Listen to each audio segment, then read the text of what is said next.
नमस्कार, मेरा नाम है गुलशन तिवारी और आप देख रहे हैं गांव वॉइस। गांव वॉइस के खास एपिसोड गांव बतकही में आपका स्वागत है। गांव बतकही में हम आपका परिचय एक ऐसे शख्सियत से करवाते हैं जो इस दुनिया में अपनी पहचान जो है एक अलग रूप में बनाते हैं। जी हाँ, हमारी मौजूदगी इस वक्त जो है प्रतापगढ़ ज़िले में है और हमारे साथ इस वक्त मौजूद हैं एशिया के सबसे लंबे व्यक्ति धर्मेंद्र प्रताप सिंह, जिनसे हम बातचीत करते हैं, आपकी मुलाकात भी करवाते हैं। बहुत बहुत स्वागत है आपका हमारे चैनल पे। धन्यवाद।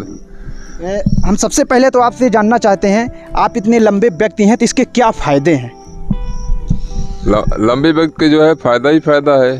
हर जगह मुझे फैसिलिटी मिल जाती है, हर जगह मुझे मेरा काम आसानी से हो जाता है, मुझे कोई समस्या नहीं होती। लंबाई वजह से थोड़ी बहुत समस्या है, लेकिन मतलब इतनी भी नहीं है, सब ठीक ठाक है। अगर हम समस्याओं के बारे में बात करें तो क्या क्या समस्याएं आती हैं आपको? तो नेचुरल है हमारी समस्या। आप समझिए, मेरे लिए कोई आइटम नहीं मिलता मार्केट का जी पहनने के लिए जी और कोई गाड़ी नहीं है बैठने के लिए ढंग से जी जी और लेटने के लिए बिस्तर, चादर है, कंबल है, ये सब कहाँ मिलता है मेरे लिए। और सारी चीज़ें, बेडशीट वगैरह ओढ़ने के लिए नहीं मिलती हैं। जी जी कहीं जब आप बाहर सफ़र के लिए जाते होंगे तब किस प्रकार की समस्या आती है? क्या उसमें आप उस समस्याओं को आप एडजस्टमेंट कर पाते हैं या कि फिर कैसे सफ़र कटता है? सफ़र कटता क्या है, सफ़र काटते हैं। जी हाँ, वही कह रहे हैं, मतलब कि समस्या तो रहती है, आती भी है कि हाँ भाई, हर गाड़ी में बैठ भी नहीं सकते हम। जी जी भाई ऑटो है, रिक्शा है, इस सब में कहाँ बैठ पाते हैं, लेकिन बैठने का अपने आप को एडजस्ट करते हैं। जी जी अगर हम बात करें कि आप एशिया के सबसे लंबे व्यक्ति हैं तो क्या सरकार की तरफ से आपको कुछ मदद मिलती है कि नहीं? बस यही तो दुख है, गवर्नमेंट की तरफ से कुछ मिलता ही नहीं है। अभी कुछ नहीं मिला, गवर्नमेंट इधर ध्यान देती है, उसके लिए तो सब छोटा चीज़ है, उसकी सत्ता सबसे बड़ी चीज़ है।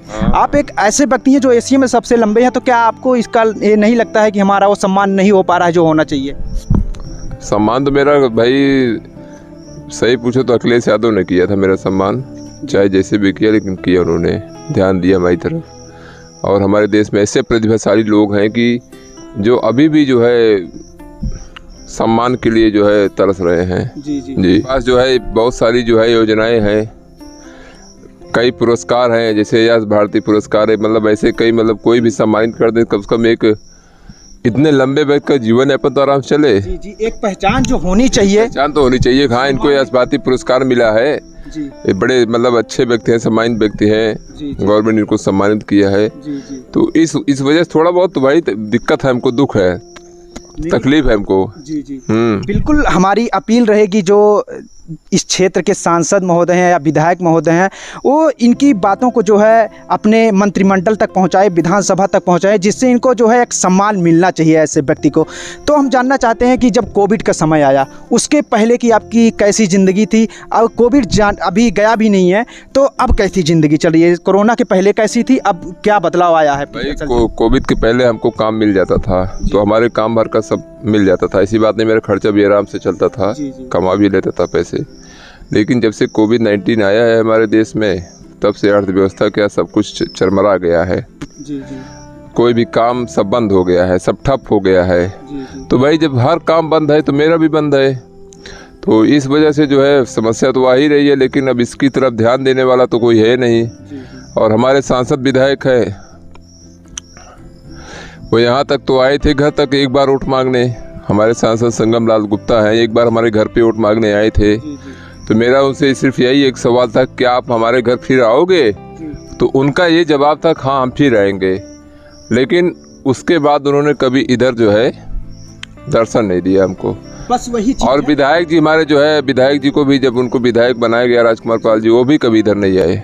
यानी सरकार बनने से पहले चुनाव में आने वक्त जो है उनके वादे तो बड़े लंबे लंबे होते हैं, लेकिन चुनाव में जब जीत जाते हैं तो प्रत्याशी नज़र नहीं आते हैं। ना कोई कुछ नहीं नज़र आता, ना कायदे की सड़क है, ना कायदे की योजना हमारे गांव के लिए है, ना कुछ भी नहीं है।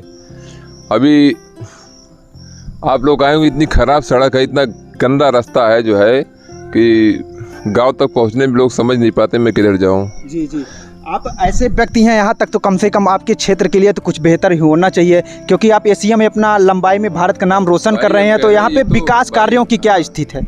ये तो चीफ मिनिस्टर का काम नहीं हो, तो अपनी योजना देगा, जी उसका लाभ लेने के लिए हम गांव वाले बैठे हैं। लेकिन विकास यहाँ तक आए तो भाई सांसद हैं, विधायक है, वो करते क्या है? कुछ भी नहीं कर रहे हैं, बस आराम से गाड़ी से घूम रहे हैं, मौज मस्ती कर रहे हैं, अपना कुछ भी नहीं कर रहे हैं।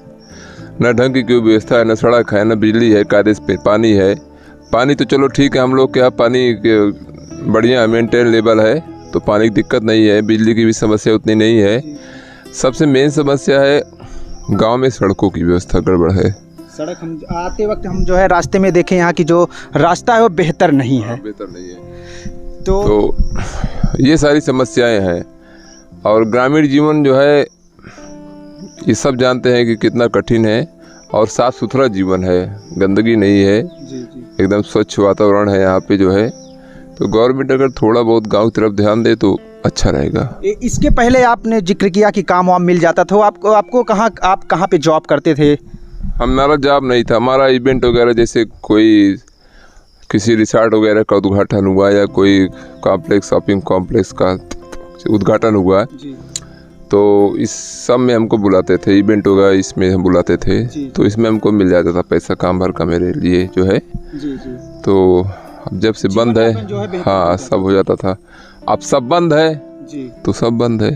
बस यही है अब समस्या, वही है। अब घर बैठे हैं, और एक लंबे व्यक्ति का जो है खर्चा कितना होता है उसको मेंटेन करने में, ये तो हर कोई जानता है। सरकार से आप क्या अपील करना चाहते हैं? जिस तरीके से आपको मान सम्मान नहीं मिल पा रहा है, तो सरकार से आप क्या गुजारिश या अपील करना चाहते हैं कि आपका जो है, आपके लिए क्या करे सरकार? भाई गुजारिश क्या है, गवर्नमेंट है, गवर्नमेंट मैं इस लायक तो हूँ, चुनाव लड़ सकता हूँ, मुझे टिकट दे, और भी कई मतलब उसके लिए हमारे लिए किया जाए। भाई कई सम्मान है हमारे लिए, अगर कोई ऐसा सम्मान दे दे जिससे हमको महीना कुछ वेतन या पेंशन मिलती रहे, तो कम से कम जीवन यापन खर्चा तो चलता रहेगा मेरा। और अब गवर्नमेंट नहीं ध्यान दे रही है, तो उसके लिए कोई रास्ता तो है नहीं भाई। वही कह रहे हैं। आपने अपना कीमती समय निकाला और हमसे बातचीत करने के लिए आपका बहुत बहुत धन्यवाद। धन्यवाद, नमस्कार।